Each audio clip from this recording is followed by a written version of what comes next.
Fred Savard avec vous pour ce 16e épisode de la balado. J'espère que vous allez bien. Petit retour avant de vous présenter cet épisode. Donc, petit retour sur la soirée du 20 janvier de samedi dernier. Je sais que je suis fatigant là, si vous n'avez pas été, si vous n'êtes pas donateur ou que vous, ça fait pas longtemps que vous écoutez la balado, là, vous êtes tanné d'entendre parler de cette soirée-là, mais j'en parle une dernière fois parce que c'était extraordinaire. Vraiment, merci. On était à peu près 200. Quelle énergie, quelle soirée complètement folle. Moi, je suis arrivé au Lion d'Or à midi pour coordonner tout ça. Les soundchecks, la liste des invités, m'assurer que la personne à la porte est au courant de comment ça fonctionne, pratiquer mes sketchs. On avait préparé des sketchs avec Christian Vanas, avec Coralie Laperrière. J'avais un petit un sketch d'ouverture de stand-up que je voulais casser pour la première fois. Mon fils qui faisait ses débuts, qui m'avait dit ouais, mon fils de 19 ans, je vais faire un sketch, je vais te roaster. J'avais rien lu de ce qu'il allait faire. Fait que j'étais un peu nerveux pour lui. Puis finalement, ça a été un numéro complètement complètement hilarant, une prestance que j'avais jamais vue. Ça a été, je dois l'avouer, la prestation de Ludo a été le grand moment de la soirée, très apprécié par les gens qui étaient là. On a eu de la musique avec Chou qui a terminé la portion cabaret. Il y avait Calais Lorignal, le groupe du fils de Christian Vanas, Colin Vanas, qui étudie en musique à Drummondville, qui a un jeune groupe, vraiment des petits culs de 17 ans, mais super bon. Colin qui s'est occupé aussi des ambiances sonores pendant le cabaret. Il y avait Olivier Demers, Nicolas Boulris de Vent du Nord qui ont fait 20 minutes de musique trad. Godefroy Laurando a fait une chanson trad et en fait, je ne vais pas le dire parce qu'il y a eu aussi une captation vidéo et tous les donateurs et donatrices de la balado. Et là, pas seulement ceux qui ont donné 72 $ ou plus qui pouvaient venir au Lion d'Or, ça va être tout le monde qui va recevoir un lien pour regarder la captation vidéo. 4 caméras, 4K qui était présente au Lion d'Or. C'est un service qu'ils offrent que j'ai payé. En fait, que les danseurs ont payé parce qu'après la portion cabaret, il y avait la soirée dansante. Et c'est dans le fond les danseurs qui ont payé la soirée pour les donateurs et donatrices. Et visiblement, il y avait un grand manque parce qu'il y avait 400 personnes qui étaient là pour danser et j'ai reçu toute une dose d'énergie et d'amour, je dois l'avouer, qui m'a tellement fait de bien. Je pense que les gens s'ennuyaient de ces soirées-là où j'étais DJ à la Taverna. Alors, il va en avoir d'autres, c'est sûr, et qui vont devenir, en fait, la balado va produire des soirées dansantes dont les profits vont servir à financer les activités de la balado, entre autres. Et peut-être financer chaque année un cabaret qu'on va offrir à la communauté de la balado. Un petit party qu'on se fait entre nous. Vraiment, ça a été toute une soirée. Je suis encore sur un nuage. Ça fait une semaine. Alors, merci à vous tous. Aussitôt que la captation est prête, je vais vous envoyer un lien via l'infolette. Ouais, on est encore en remaniement pour cette damnée infolette. J'ai dû changer de fournisseur parce que MailChimp a comme quadruplé ses prix. Et là, il y a une nouvelle réglementation. Je crois qu'elle est nord-américaine. En tout cas, il faut s'assurer que les courriels dans une infolette ne proviennent pas d'une adresse Gmail, mais bien d'une adresse d'un serveur, d'un site web. En fait, alors, il faut reprogrammer via le fredsavard.com le service de courriel pour les infolettes. Alors, il y a une petite programmation à faire, là. Beaucoup d'énergie perdue à faire fonctionner cette infolette. C'est fou. Mais bon, on en a besoin. Donc, quand ce sera prêt, vous recevrez les donateurs et donatrices de la balado, tout montant confondu. Vous recevrez donc la captation vidéo de cette grande soirée. Alors, si jamais vous n'avez pas encore donné et que vous êtes curieux, par exemple, d'entendre le groupe punk rock Chou terminer devant un public ébahi cette soirée cabaret, ou entendre une parade animée par moi et Christian Vanas, comme on en faisait dans le temps des apartistes, ou entendre un numéro que j'ai fait avec Coralie Laperrière sur ma gauchitude en 2024, ben voilà, allez-y, faites un don et vous recevrez cette soirée qui dure à peu près 2 heures, qui sera disponible à tous les donateurs et donatrices de la balado. Alors là, pour l'épisode 16, c'est une grande entrevue. Ça fait longtemps que j'en avais pas fait. Je me demande si j'en ai fait même cet automne. Je me rappelle plus. Donc, grande entrevue avec l'urbaniste Gérard Baudet, que vous connaissez sûrement, qui a souvent eu des apparitions médiatiques, qui est l'ancien directeur de la faculté d'aménagement, qui enseigne toujours l'urbanisme et qui a lancé un livre qui s'appelle « Le Québec urbain en mutation » cet automne, un livre passionnant qui qui retrace, dans le fond, l'histoire de l'urbanisme au Québec depuis la colonie, la Nouvelle-France, jusqu'à aujourd'hui. On va faire des sauts aussi aux États-Unis, en Autriche, à Vienne, entre autres, parce qu'il y a eu des plans d'urbanisme assez spectaculaires au 19e et 20e siècle. On va aller voir ce qui s'est passé aussi, entre autres, dans une ville comme Barcelone, à Paris, à la fin du 19e siècle. Vraiment une plongée dans l'univers de l'urbanisme. On va parler de Montréal, mais on va parler aussi de plusieurs choses qui se sont passées ailleurs au Québec. Le livre en parle encore plus que l'entrevue, mais c'est aussi la beauté de la réflexion de Gérard Baudet, c'est que ça ne s'arrête pas seulement qu'à Montréal. Alors voilà, c'est ce que je vous propose. Vous allez voir, c'est vraiment passionnant. Donc, ce 16e épisode de la balado, tout prêt pour vous, dans vos oreilles. Bon épisode.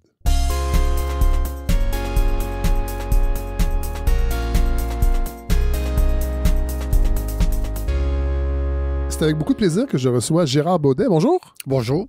Les gens qui sont un peu curieux intellectuellement vous ont déjà entendu, entre autres, à la télé, à la défunte émission Il va y avoir du sport, où j'y étais aussi. Moi, vous étiez débatteur. Oui, effectivement. Moi, je faisais des petites blagues sur l'actualité. Mais moi, je me rappelle, c'est la première fois que je vous avais rencontré comme figure publique de l'urbanisme, parce qu'on parle pas énormément d'urbanisme. Là, vous êtes ici pour un livre qui s'appelle Un Québec urbain en mutation. Oui.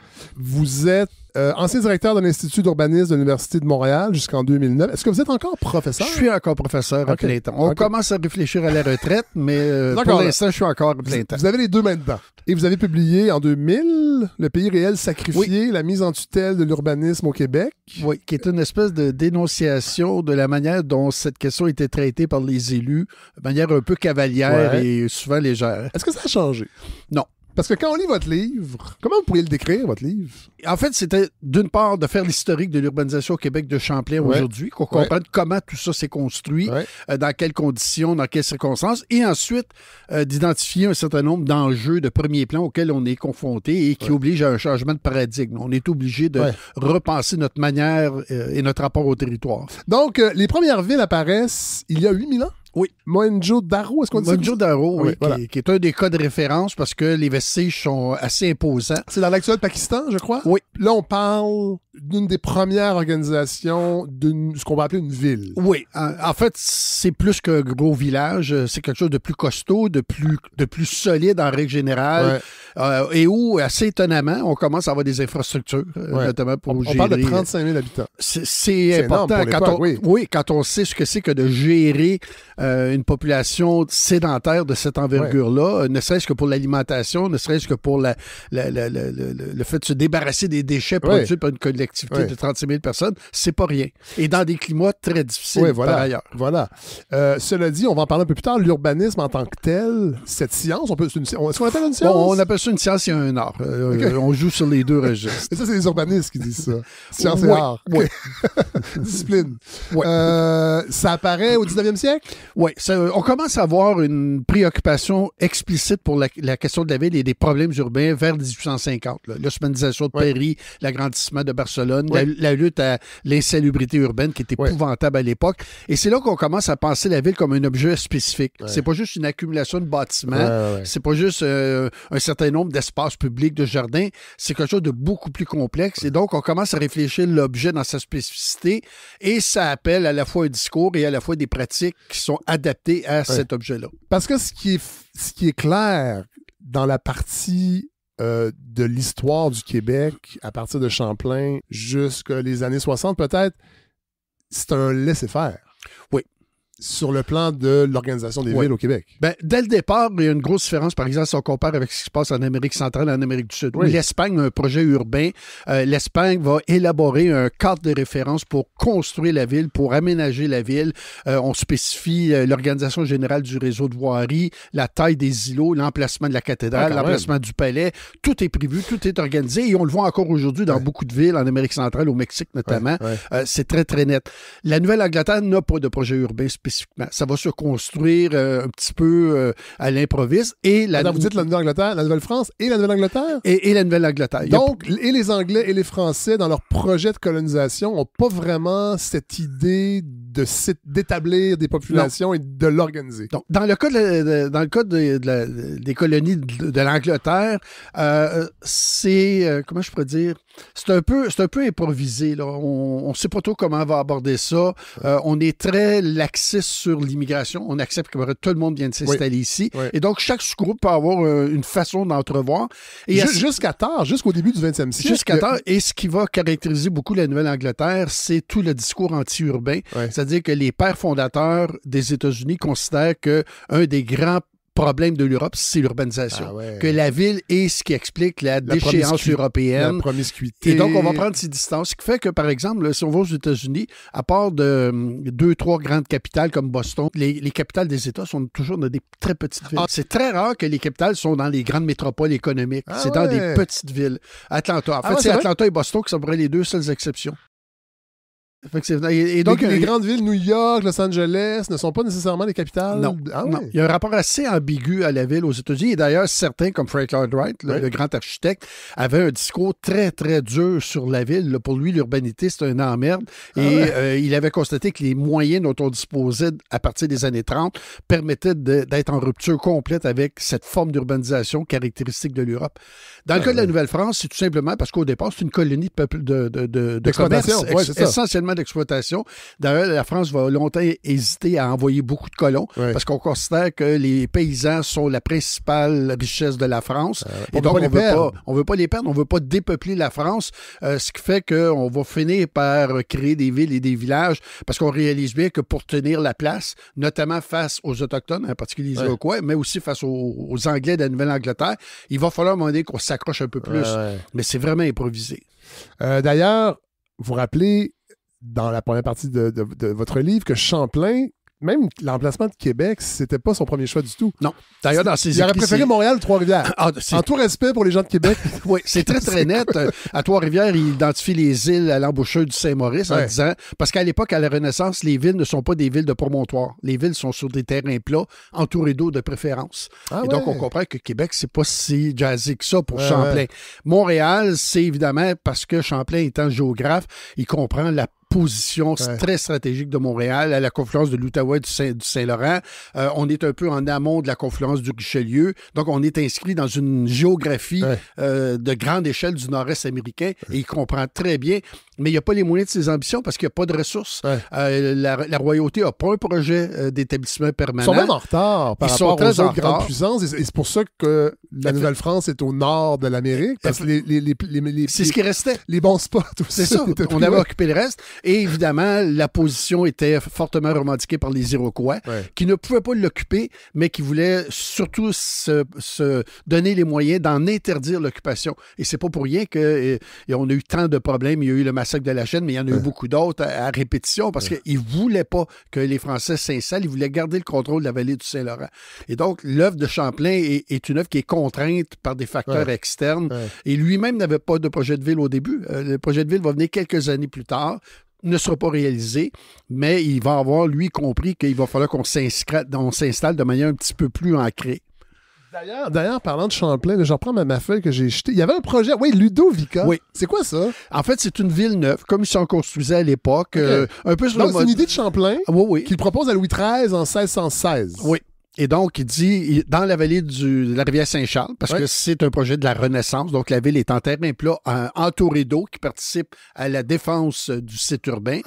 Sur le modèle, par exemple, d'une ville comme celle de Richelieu, qui a été construite par le célèbre cardinal quelques années plus tard. Donc, une ville très bien cadrée, bien aménagée, avec une enceinte, une place centrale, une église qu'on confierait aux Récollets. Et il prévoyait des systèmes défensifs sur le promontoire et du côté de Lévis pour protéger les abords et éventuellement un projet urbain pour Tadoussac, un projet urbain pour Trois-Rivières, un projet urbain pour Montréal. Ça n'a pas été réalisé, mais c'était sa manière à lui de dire il faut qu'on s'ancre de manière un peu plus costaude sur le territoire. Vous rappelez aussi que l'unité spatiale que mettait de l'avant la France, donc la seigneurie, le rang, les censives, visait à plus à protéger les terres pour leurs ressources que les populations. Ben, en fait, c'est un système qui est intéressant parce que, surtout après la démobilisation des soldats du régiment de Carignan-Salière, c'est qu'on on reprend une pratique qui avait déjà été utilisée par les Romains, c'est-à-dire qu'on donne des concessions à des militaires qui s'installent pour devenir des paysans, mais en même temps, ils sont capables de reprendre les armes rapidement au besoin. Et donc, ça permet de s'étaler dans la vallée du Saint-Laurent pour justement se donner les moyens de contrôler cette vallée du Saint-Laurent avec des ressources qui sont relativement modestes.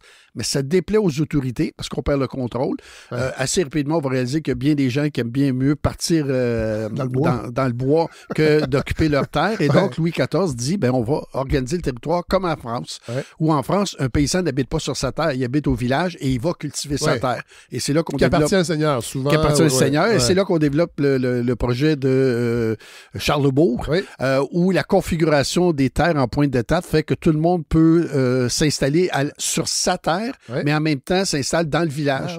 Mais les gens n'ont pas voulu. On avait déjà adopté une autre modalité. Et le caractère distinctif du Canadien par rapport aux Français était déjà en train de se confirmer. Et donc, les gens ont résisté, ce qui fait qu'il y aura eu une expérience et 2 autres embryons de ce mode d'organisation du territoire.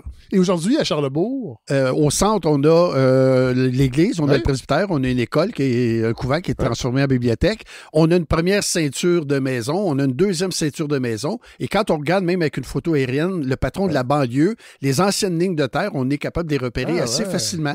Donc, le trait carré a été absorbé par la banlieue au moment où elle a déferlé sur le territoire. Mais les photos des années 40, par exemple, les photos aériennes obliques, nous montrent très bien la configuration de l'époque où ça avait été établi. On va quand même faire un petit saut. On va arriver à la conquête.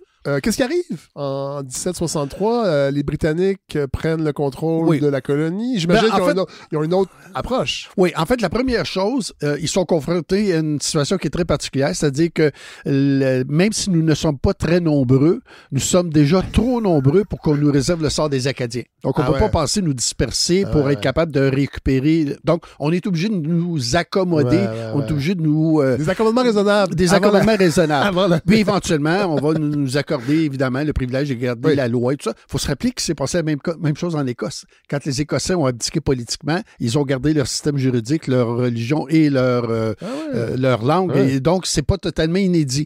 L'autre élément, c'est que ça commençait déjà à brasser au sud.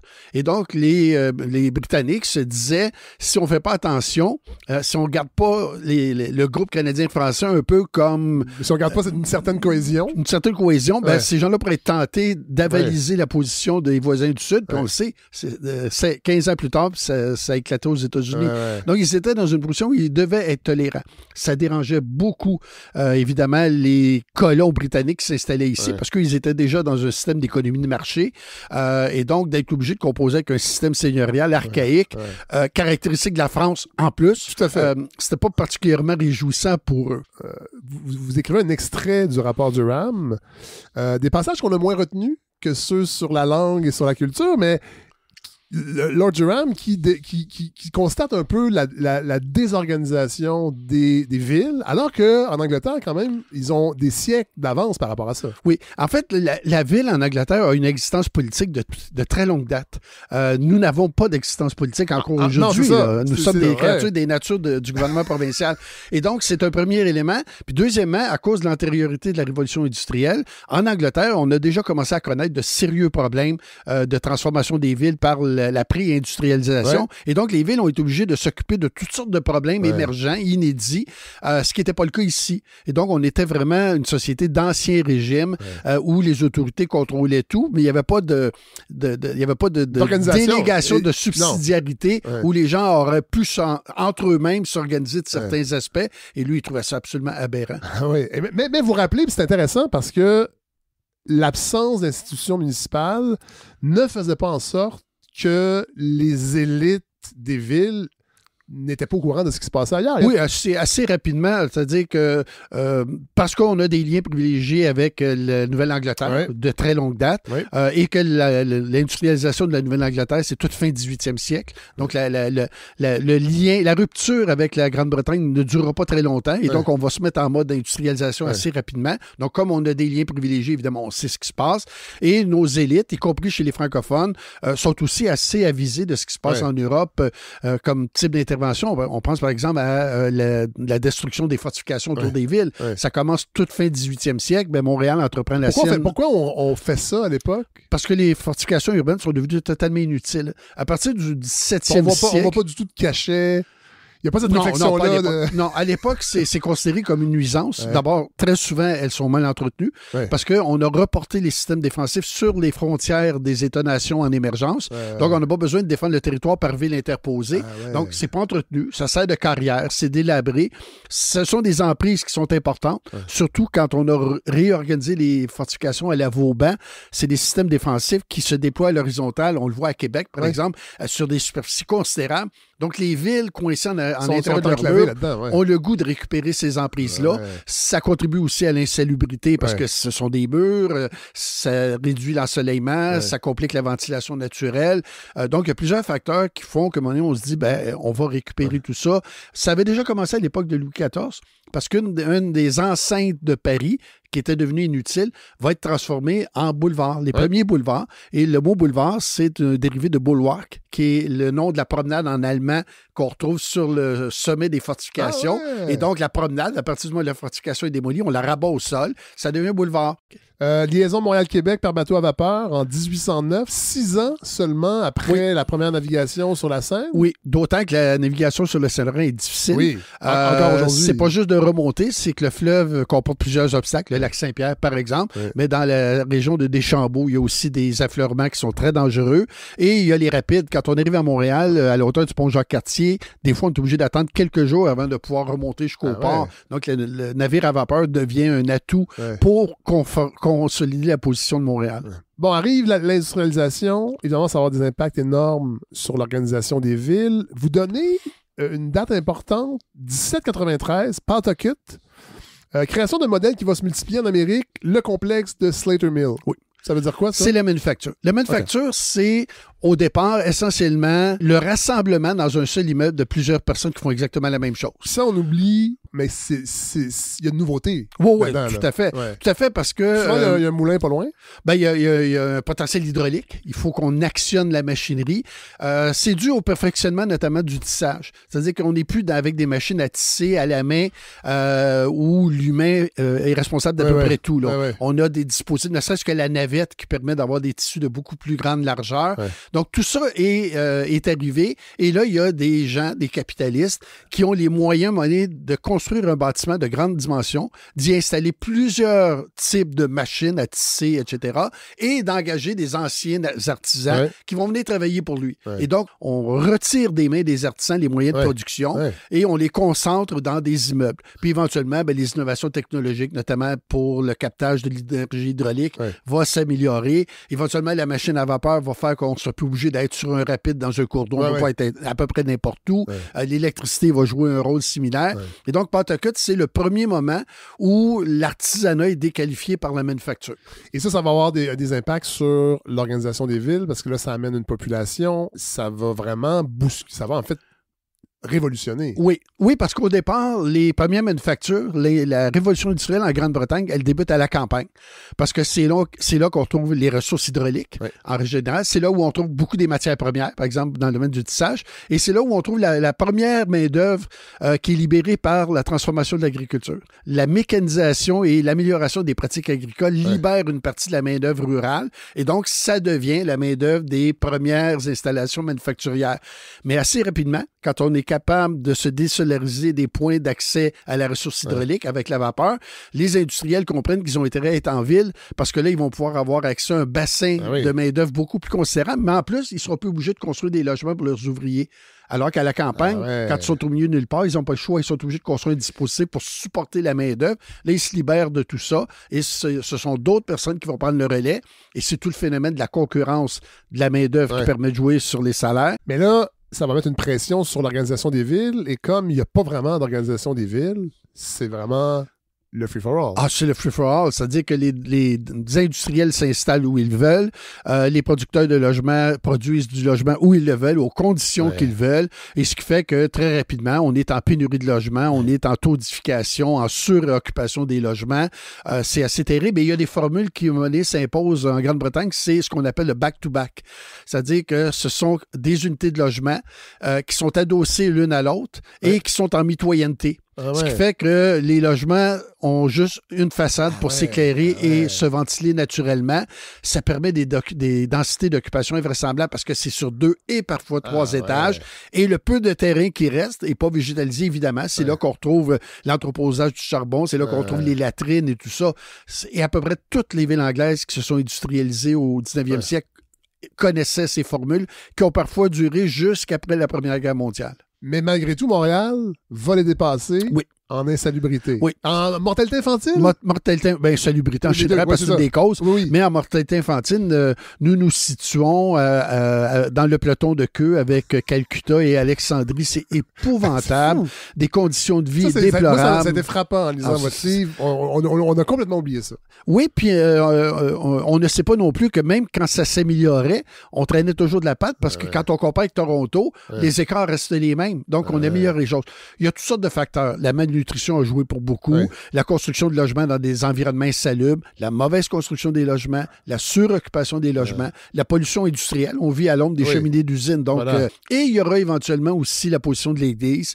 Quand on va commencer à penser à avoir des mesures, par exemple la vaccination, l'Église va être assez réfractaire parce que l'Église catholique considère que le bien de ses ouailles, ça lui revient, c'est pas à l'État à intervenir.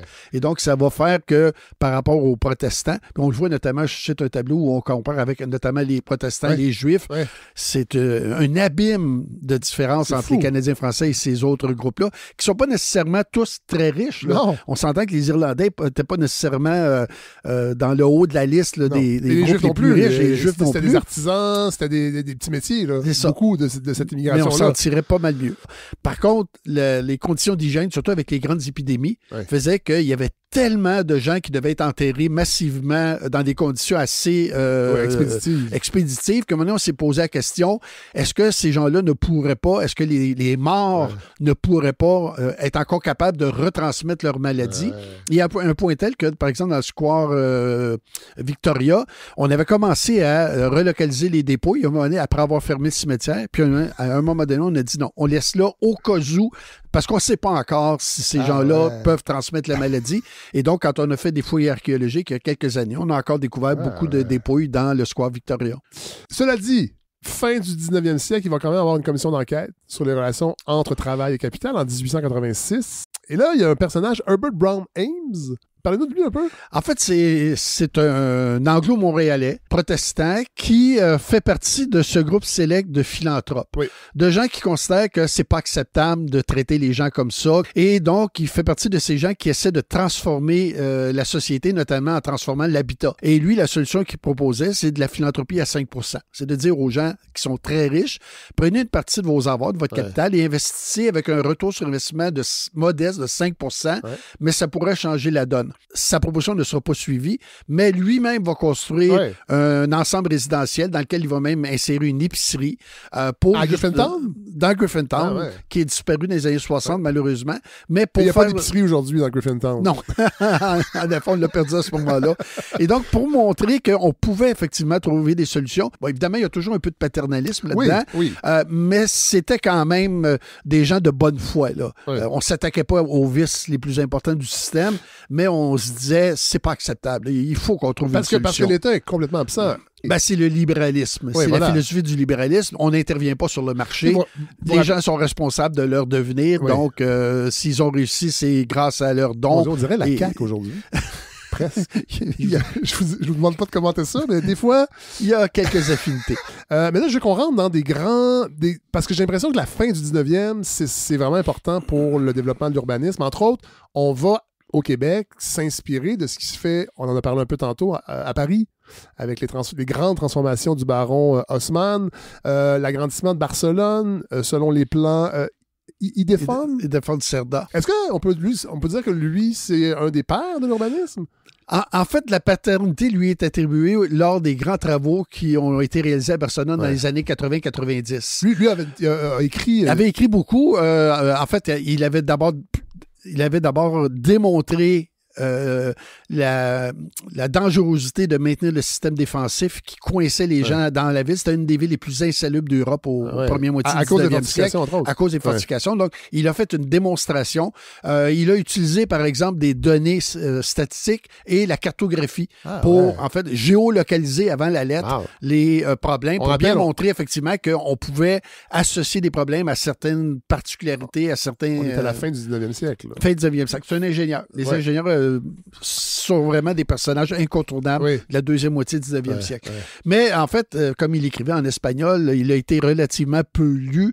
Et donc, on peut difficilement dire si c'est vraiment le père, mais il incarne la manière de faire de l'urbanisme, une démarche qui repose d'abord sur une documentation, une analyse des données, la pose d'un diagnostic et ensuite l'identification de types d'interventions susceptibles de régler les problèmes. Ce que constitue une discipline. Oui. Voilà. Cela dit, ça va bousculer les gens, entre autres la bourgeoisie à Barcelone, qui trouve que ces idées sont un peu trop horizontales. Parce que d'abord, ils ne respectent pas la verticalité des classes sociales. En fait, parce qu'il s'est imposé, alors que c'est un autre projet qui avait été retenu, donc on n'a pas aimé ça. Deux, parce qu'effectivement, il avait en fait, c'est un réformiste. Et donc, ce clivage de la société entre des élites qui s'autoprotègent et le reste de la population, il considérait que c'était peut-être pas tout à fait défendable. Et surtout qu'on commençait à avoir les moyens d'améliorer le sort de tout le monde, avec les réseaux d'égouts, d'aqueducs, une meilleure aération des cadres bâtis, etc. Donc, ils ne voyaient pas pourquoi tout le monde ne devrait pas en profiter. Donc, ça a déplu un petit peu certaines élites. À Paris aussi, il y a Victor Hugo et Mézola qui ne vont pas aimer. Parce que la transformation de Paris du baron Haussmann. Est-ce qu'on dit le baron Haussmann ou on dit Georges Haussmann? On dit le baron. C'est des gros travaux. Là. C'est majeur en termes d'envergure, mais c'est majeur aussi en termes de temps. Là, on se plaint à Montréal. S'il y avait eu des cônes oranges à Paris, il se serait plaint aussi des cônes oranges parce qu'on a tout bouleversé. D'abord, il faut comprendre que la première étape, c'est qu'il faut régulariser le substrat sur lequel est construite la ville. Parce que dorénavant, on veut contrôler notamment par la gravité les égouts, les aqueducs, les eaux de ruissellement. Donc, sur une topographie là, où on a des creux, des bosses partout, il faut régulariser tout ça. Il fallait démolir massivement pour faire les percées, en sachant qu'une percée, c'est pas juste une voie de circulation. On perce en surdimensionnement pour être capable de reconstruire les abords des nouvelles voies de circulation. C'est comme ça qu'on crée les grands boulevards haussmanniens. Et donc, c'est des quantités phénoménales de débris qu'on est obligé de gérer sur des superficies qui sont énormes. Ce qu'on va lui reprocher, d'une part, d'avoir mis beaucoup d'argent dans ses poches. Apparemment, ce n'est pas le cas. Apparemment, il n'a pas profité de la situation.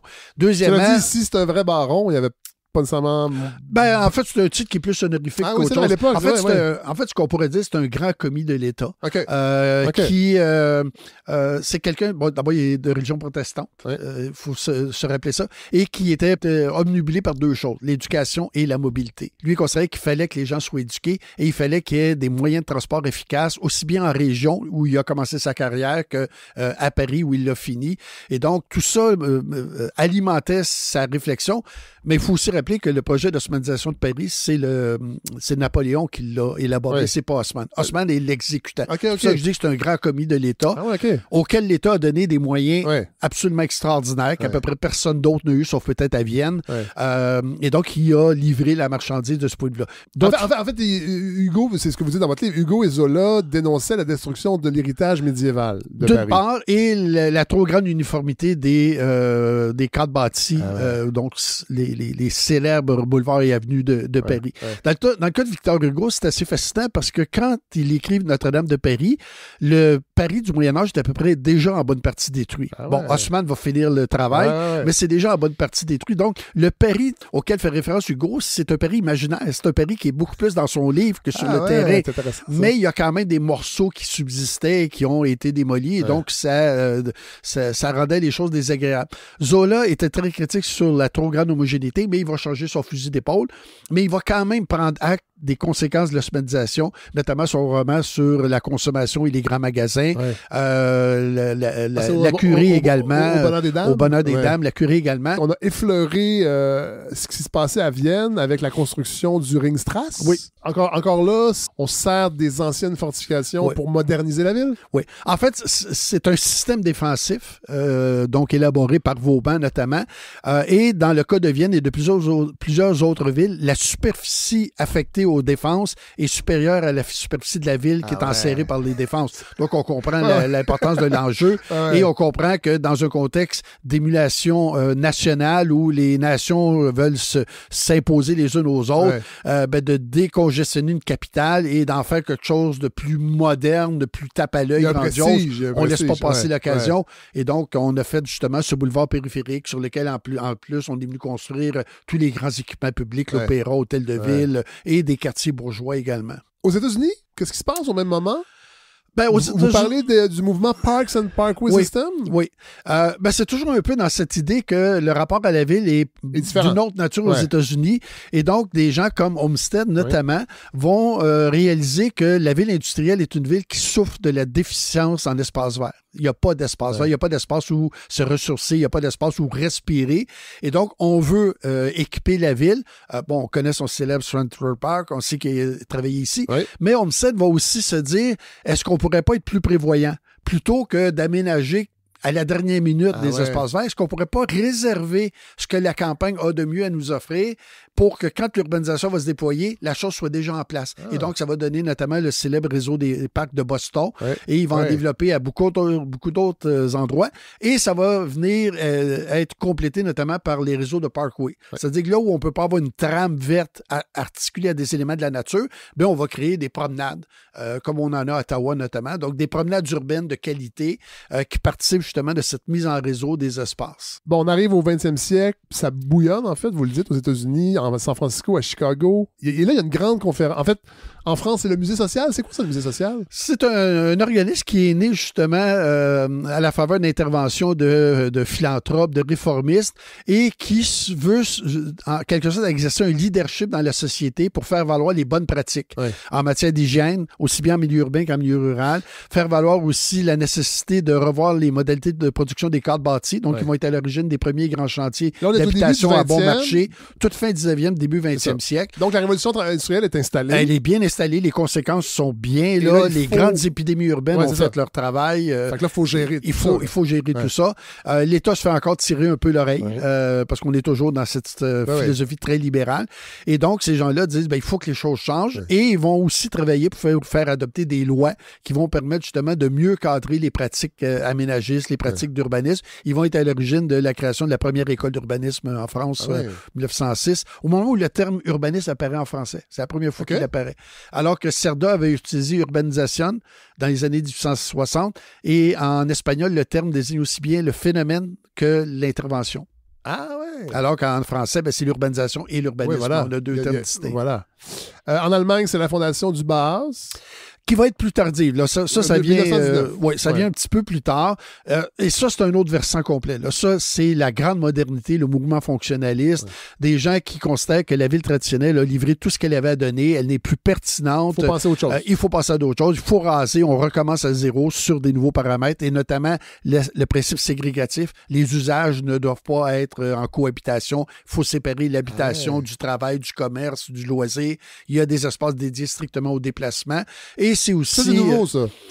En fait, ça existe déjà au 19e siècle parce qu'on a compris qu'il y a des cohabitations qui ne sont pas très saines. On a compris qu'il faut commencer à isoler. Et le tramway va jouer un rôle parce que le tramway va permettre à des gens qui en ont un peu plus les moyens d'aller habiter à l'écart des milieux de travail. Donc, le principe ségrégatif est déjà en construction sur le terrain. Mais là, on l'officialise théoriquement. Oui, c'est ça. Et l'autre élément, c'est de faire appel à tous les nouveaux matériaux, donc le béton, le fer, le béton armé, etc., pour pouvoir produire autrement des cadres bâtis, des édifices en hauteur, des édifices... Et entre autres, c'est tout le mouvement des grands ensembles qu'on veut construire en rupture par rapport à la trame urbaine traditionnelle. Donc, des bâtiments qui sont installés très librement sur des grands emplacements pour optimiser l'ensoleillement, etc. Et la voiture qui commence à se faire sentir. 1926, il y a des grands congrès d'architecture qui vont mobiliser encore des idées.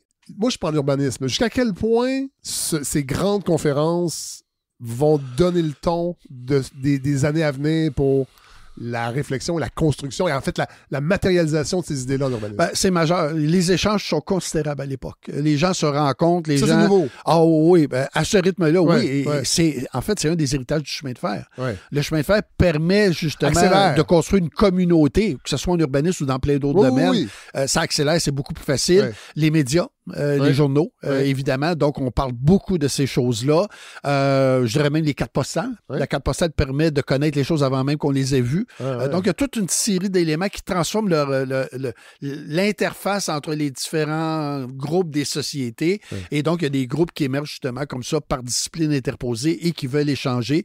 À Berlin, dans les années 1910, c'est dans le cadre d'un concours international pour l'élaboration d'un plan pour le nouveau Berlin. Ouais. Et à ce moment-là, on tient une conférence internationale. Donc, il y aura celle de Grande-Bretagne, auquel même des gens d'Amérique du Nord vont participer. Donc, il y a une grande émulation, de plus en plus de livres de référence écrits par des praticiens, mais qui ont aussi une réflexion théorique. Et donc, il y a vraiment une émulation à l'échelle occidentale. Il faut bien se rappeler, c'est à l'échelle occidentale. Oui. Les colonies étant par définition des territoires d'expérimentation Oui, c'est ça. idéaux. Ouais. Parce que la contrainte, elle est minimaliste. Ouais. Là, on peut se payer la traite Ouais. et expérimenter toutes sortes de nouvelles choses. Mais l'urbanisme, c'est essentiellement une discipline occidentale. Voilà. Donc, 1926, c'est ce grand congrès et Le Corbusier devient En fait, un c'est... personnage central de l'urbanisme. Je dirais, en fait, c'est une face à claque. Il provoque tout le monde. Okay. Il aime bien provoquer. Il aime bien, aussi bien dans ses écrits et tout ça, ce qui va lui coûter probablement plusieurs commandes dans sa carrière. Mais il devient un peu le chantre. Des fois, il déforme un peu les réflexions de ses collègues. Là, il s'approprie tout. C'est un genre de Clotaire à paille. Oui, il emmène large, disons. Okay. Mais c'est ça, c'est vraiment l'époque où le mouvement moderniste, dans l'entre-deux-guerres, veut prendre la place. Okay. Et on prend tous les moyens. Donc, ce sera l'école du Bauhaus en Allemagne, qui est une école de très, très grande réputation, malheureusement, qui va être liquidée avec l'arrivée des nazis au pouvoir. Mais il y a des filières de ce type-là à peu près partout, là, dans les pays scandinaves, dans les Pays-Bas, en France, en Angleterre, même aux États-Unis. Là, il y a des mouvements importants. Mais aux États-Unis, on peut penser, entre autres, à tout le phénomène de l'urbanisme relié au gratte-ciel, qui naît à Chicago et qui va avoir un impact énorme sur le paysage urbain en général en Amérique du Nord et qui devient une espèce de référence de ce qu'est le skyline nord-américain. Bon, on est au début du 20e, l'automobile arrive. 1906, premier salon de l'auto à Montréal, mais l'impact réel de l'automobile va se faire sentir un peu plus tard, mais ça va avoir un impact profond sur la trame urbaine. Oui, parce que, bon, au départ, c'est un joujou pour gens riches. Tout à fait. D'abord, c'est presque impossible de vraiment l'utiliser. Les routes sont dans un état épouvantable. L'automobile n'est pas fiable non plus. Souvent, on fait des crevaisons presque au kilomètre et tout ça. Donc, c'est pas vraiment très pratique. C'est une curiosité. Mais il y a un engouement. Mais il y a un engouement assez important très rapidement. Il faut comprendre que les premiers moyens de transport mécanisés, que sont le bateau à vapeur, le train et le tramway, sont des moyens de transport qui sont très limités dans l'espace. C'est-à-dire qu'ils doivent circuler dans des voies navigables pour le premier, sur des rails dans les deuxièmes. L'automobile, non seulement individualise le rapport au transport mécanisé, mais permet de le déployer tous azimuts, parce que l'infrastructure de base, elle est collective. Elle n'a pas été assumée par les propriétaires du moyen. Alors que dans le train et dans le cas du tramway, ce sont les propriétaires des entreprises qui doivent mettre en place ces infrastructures. Donc, on est dans une transformation complète du rapport. Le bateau, les cours d'eau sont là quand même? Oui, mais il faut aménager des quais, il faut aménager, faut draguer les cours d'eau, il faut avoir des canaux à certains endroits. C'est plus limitatif. Je comprends. Donc là, il y a vraiment une transformation du rapport à la mécanisation du transport qui change complètement la donne et assez rapidement. Et ça, je pense qu'on l'ignore beaucoup trop aujourd'hui quand on s'attaque à l'automobile. Il y a un imaginaire de l'automobile qui commence à se mettre en place et des gens comme Ford, ils contribuent allègrement. Eux ont compris rapidement qu'ils ne vendaient pas juste un moyen de transport. Puis on le voit même dans les campagnes, très rapidement, les agriculteurs comprennent que c'est à leur avantage parce qu'on va pouvoir livrer les denrées agricoles au marché. Monsieur le curé et monsieur le docteur en retirent un privilège et un prestige certain. Donc ça joue même dans les campagnes qui sont encore moins propices à l'utilisation de l'automobile. À la même époque, on en a parlé un petit peu tantôt, l'électrification aussi va être déterminante pour le développement d'autres industries, dont les pâtes et papiers, qui vont avoir un impact sur la création des villes au Québec. Il y a des villes qui vont naître uniquement à cause de ça. Et aussi l'électrification, puis si on l'oublie, va permettre d'éclairer les villes. Oui. Donc d'allonger les heures de travail. Et d'accélérer encore le mouvement de l'industrialisation et son efficacité, parfois au détriment du collectif. Et aussi indispensable pour le gratte-ciel. Ça prend des ascenseurs et ça prend des téléphones pour faire fonctionner les gratte-ciels. Pourquoi les téléphones? Quand on travaille dans un bureau au 18e étage et que le collègue à qui on veut parler de l'autre entreprise est au 16e, 1 kilomètre plus loin, on a intérêt à pas être obligé de navetter matériellement. Donc, le téléphone devient un outil d'accompagnement de la culture du gratte-ciel au même titre que l'ascenseur. L'automobile, comment on peut quantifier? Parce qu'aujourd'hui, c'est évident, on a des routes, on pense que ça a toujours été comme ça, mais à l'époque, sur la pression que ça met sur les villes, comment on peut le...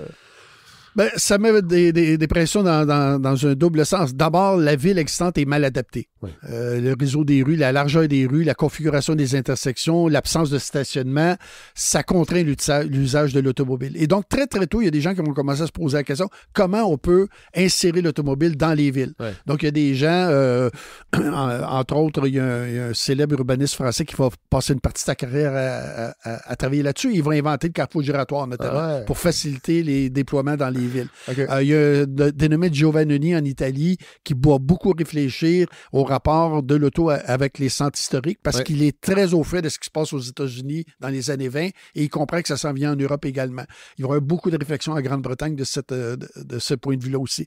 L'autre élément, c'est que ça permet une extension de la ville qui est beaucoup plus considérable et beaucoup plus libre qu'elle ne l'a été avec le tramway. Le tramway avait déjà permis d'accroître les superficies d'urbanisation parce que c'est un moyen de transport très efficace, relativement peu coûteux, mais l'automobile permet de se désolidariser de l'obligation d'avoir des corridors de rails. Et là, à ce moment-là, on peut s'éparpiller partout et on peut aussi commencer à aller s'installer complètement à l'écart, dans des nouveaux secteurs, ce qui était permis avec le train pour les nantis, qui pouvaient aller résider à grande distance du centre. Dorénavant, à peu près tout le monde de la classe moyenne qui a les moyens d'avoir une auto peut dorénavant aller habiter complètement à l'écart des périmètres urbanisés. On va parler un peu des 30 Glorieuses parce que là, c'est là que l'automobile se déploie. Il va y avoir des pressions énormes. Il va y avoir une autre crise du logement violente, vraiment violente.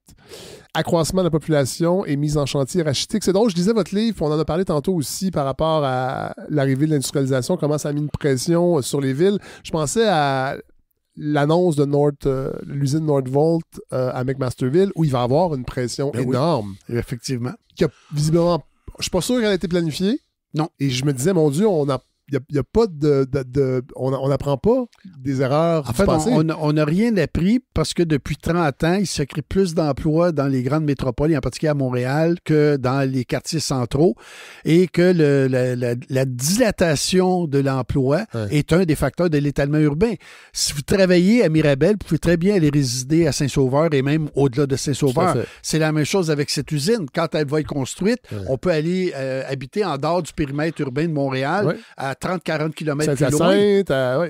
Effectivement, et c'est déjà comme ça. Oui. Ça va juste amplifier le phénomène. Et ça, c'est assez désolant de voir à quel point on est incapable de concevoir que l'étalement de l'emploi est un facteur d'étalement urbain et les élus ne veulent pas toucher à ça. C'est comme s'ils faisaient un lien entre planifier la distribution de l'emploi et planifier l'économie.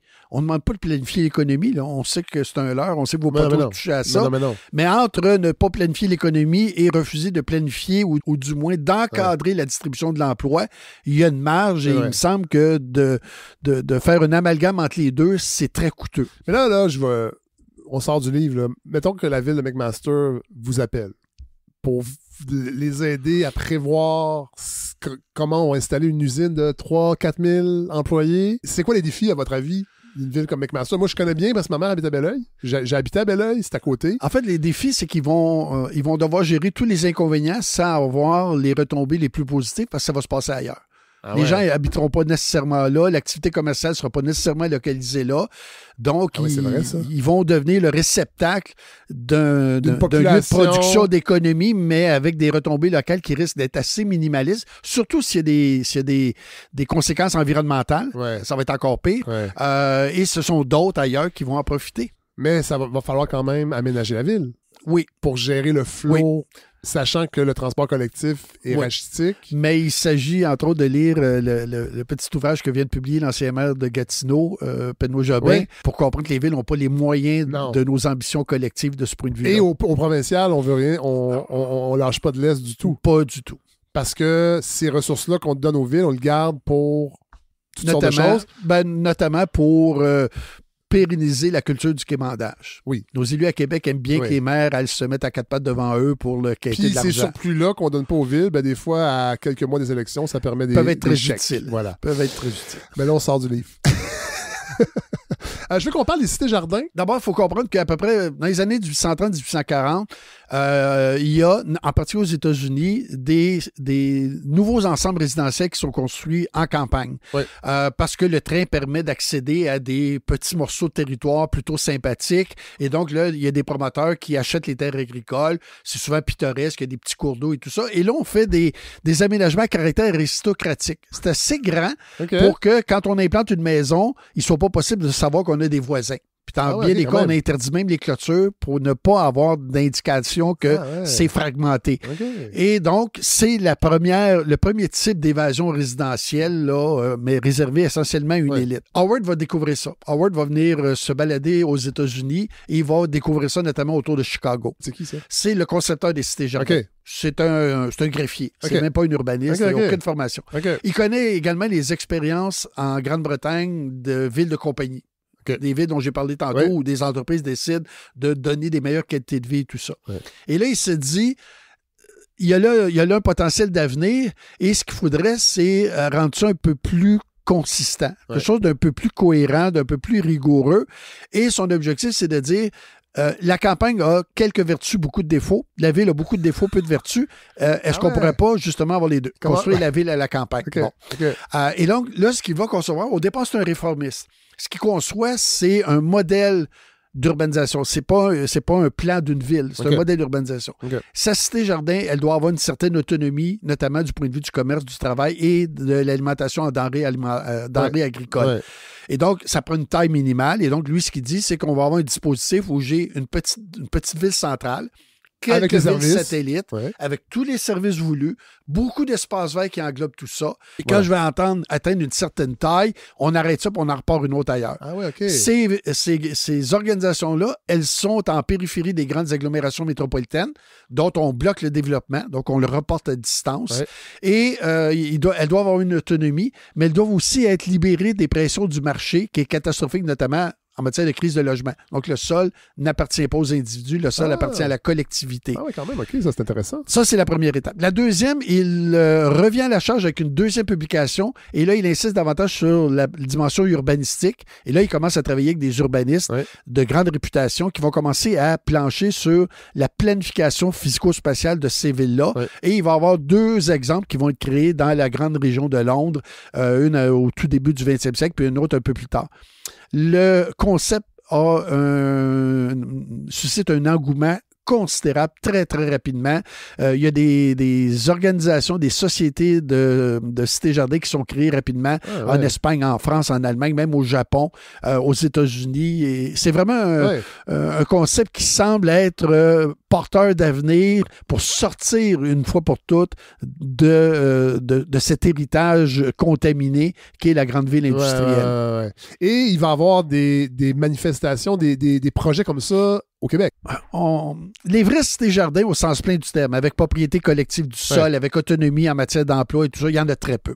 C'est plutôt le modèle résidentiel avec tous les services d'accompagnement, le fait d'avoir une taille limitée, le fait d'avoir beaucoup de végétation qui va dominer. La plupart des cités-jardins de ce type-là vont aussi être caractérisés par un habitat d'assez basse densité. Par contre, le concept va être réinterprété par d'autres en mode haute densité. Donc, avoir des tours plutôt que des maisonnettes, des cottages, etc. Ça va être une autre variante.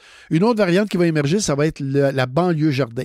Et ça va être à l'initiative d'une dame philanthrope en Angleterre qui considère que les gens qui habitent en ville devraient aussi profiter d'une meilleure qualité de vie. Et donc, elle va faire construire sur la banlieue de Londres une banlieue jardin. Et donc, on va voir, en Amérique du Nord, beaucoup de ces dérivés de la cité-jardin, que sont la cité-jardin et la banlieue jardin. Ville-Montréal en était un exemple. La ville de Témiscamingue, au Témiscamingue, s'inspire d'une certaine manière. À Rosemont, Vous parlez des Oui. cités jardins du Tricentenaire? Oui. C'est où ça? Ça existe encore aujourd'hui? Ça existe encore. C'est le long du boulevard Rosemont. C'est toute une série de rues en cul-de-sac OK. avec un grand espace vert qui est au centre de tout ça. C'est de la petite maisonnette de type chalet suisse. C'est-tu dans le coin du parc Maisonneuve? Oui, c'est dans le coin oui, du le parc quartier. Maisonneuve. Ah oui, OK. c'est ça. Mais qui est devenu un quartier assez Oui. recherché, Oui, tout à assez fait. rapidement. Inabordable. D'une part parce que le projet a foiré, comme beaucoup de projets de Oui. coopératives. Ça revient beaucoup. Oui, dans les votre- coopératives là, ont beaucoup de difficultés à livrer la marchandise. Ouais. Mais c'était un projet qui était assez exemplaire à l'époque. Et là aussi, Donc, c'était une coopérative, mais avec des unifamiliales. avec des unifamiliales, on prévoyait également un petit centre commercial, quelques équipements communautaires, des grands espaces verts et tout ça. Bon, le BSB, il va avoir des problèmes économiques, etc. Mais c'était Ville-Saint-Laurent aussi? inspiré. Ville-Saint-Laurent, c'est autre chose. Ville-Saint-Laurent, le projet, le quartier Norvic? Oui. C'est pendant la Deuxième Guerre mondiale, comme les usines d'armement étaient en proche campagne, Oui. à un moment donné, on s'est rendu compte que c'était difficile pour les ouvriers de s'y rendre travailler, surtout pour certaines catégories d'ouvriers qui sont un peu plus précieux. Et donc, ce qu'on va faire, c'est que le gouvernement fédéral va créer un organisme pour produire du logement pour accueillir certains des employés de ces usines. Il va y avoir des dizaines et des dizaines de projets à l'échelle du Canada. Celui de Norvic, 42, est un des plus importants, à peu près 400 maisons. Ah, ouais. C'est des petites maisons de type Cape Cod. Ouais. C'est très modeste, de très petite dimension. On peut acheter chez Sears. En fait, c'est un modèle qui Sears s'inspire Reebok? de Sears, de ce que Sears faisait à ouais. l'époque, parce qu'on vendait des maisons en kit C'est fou, ça. à Sears. Donc, on a adapté un peu ça. OK. Puis, on les produisait avec les moyens du bord, parce Oui. que l'économie de guerre accaparait à peu près tout. Donc, il fallait que ce soit des matériaux bas de gamme. On ne voulait pas que ça soit permanent parce que l'industrie de la construction C'est ça. rechignait au fait que le fédéral empiétait dans une sphère qui devait Ouais. relever du privé. Ouais. Donc, on les a construits pas de fondation. sur pilotis au départ. Ça devait être démoli, mais assez rapidement, les gens vont vouloir les acquérir parce qu'évidemment, pour les gens qui habitaient dans des logements bas de gamme dans les quartiers centraux, Ben oui. c'était une très, très grande Oui, parce avancée que pour l'humanité, cette histoire-là. là. Ville-Saint-Laurent dans les années 40. C'est en plein champ quand ça C'est se ça. construit. C'est ça, c'est pas comme aujourd'hui. là. Non, c'est ça. Là. Donc, en fait, ça anticipe la grande banlieue d'étalement d'après la Deuxième Guerre mondiale par la multiplication de petits bâtiments à peu près de même plan, de même configuration, par l'accès à la propriété également, par la dépendance automobile. Parce qu'évidemment, assez rapidement, ces gens-là vont acquérir et se déplacer en automobile. Donc, on prépare le terrain là, dès 1942. Là. Il va y avoir aussi un autre type d'habitation qui va se développer sur le modèle des shack towns aux États-Unis. Des villes champignons. Champignon Bidonville. Vous appelez, oui, c'est ça, les Casimirvilles. Oui. En fait, on a souvent l'impression que la banlieue d'étalement, d'après la Deuxième Guerre mondiale, c'est essentiellement l'affaire des riches et de la classe moyenne. Ouais. Et on ne réalise pas que les gens qui vivaient dans les quartiers centraux vivaient dans des conditions absolument épouvantables. Crise de logement énorme. Ouais. On vivait à 2-3 familles dans les logements. On habitait des hangars, on habitait des garages. Et donc, même les gens parmi les plus pauvres vont tenter l'expérience de la banlieue. Mais finalement, comme ils sont pauvres, ils ne sont pas les moyens d'acheter une maison faite par un promoteur, constructeur, etc. Donc, ils s'en vont sur la Rive-Sud, à Jacques-Cartier, ou ils s'en vont à Pont-Viau, ils s'en vont à la barre à Plouffe. Ils achètent d'un promoteur propriétaire C'est où, ça, foncier la barre à Plouffe? la sortie du pont de Cartierville, Ah ouais. OK. donc du côté de Chaumédé. Donc, ils achètent des terrains. Ça a changé, ce coin-là, aujourd'hui. Oui, mais il y a encore des traces de ce type d'occupation-là. Et donc, ils achètent des terrains de promoteurs PRE qui sont à peine lotis, pas desservis, pas d'égout, pas d'aqueduc, pas de chemin, etc. Et là, ils se construisent les maisons. Ceux qui ont un peu plus d'argent vont se faire aider par un petit contracteur, mais la plupart les construisent eux-mêmes. Ils récupèrent des matériaux de construction. S'ils habitent près d'une gare de triage, ben, ils vont aller arracher des planches de wagons de temps en temps. Ils font des tournées à Montréal, là où il y a des démolitions, ils récupèrent des fenêtres, ils récupèrent des portes, etc. Il n'y a rien de... Ah non, ils ne sont pas propriétaires. Ils payent à la petite semaine un montant. Et donc, ça pose de très sérieux problèmes. L'insalubrité est énorme. Et donc, on crée des environnements qui sont presque taudifiés d'entrée de jeu, là, qui sont presque bidons. Là, il y a une photo dans le livre, notamment, où on voit un morceau de quartier. Et Casimirville, juste faire un aparté, c'est Oliva Légaré. Oui. À l'époque, qui est une vedette de la radio, qui est folkloriste qui est aussi. un folkloriste de grande réputation et qui anime une émission et dans laquelle il fait des sketchs. Oui. Et un de ses sketchs, c'est une gang de zoufs montréalais qui décide d'aller fonder une ville en Abitibi et ils veulent que ce soit une ville modèle. Donc, c'est une ville où il n'y aura pas de femmes, pas de curé.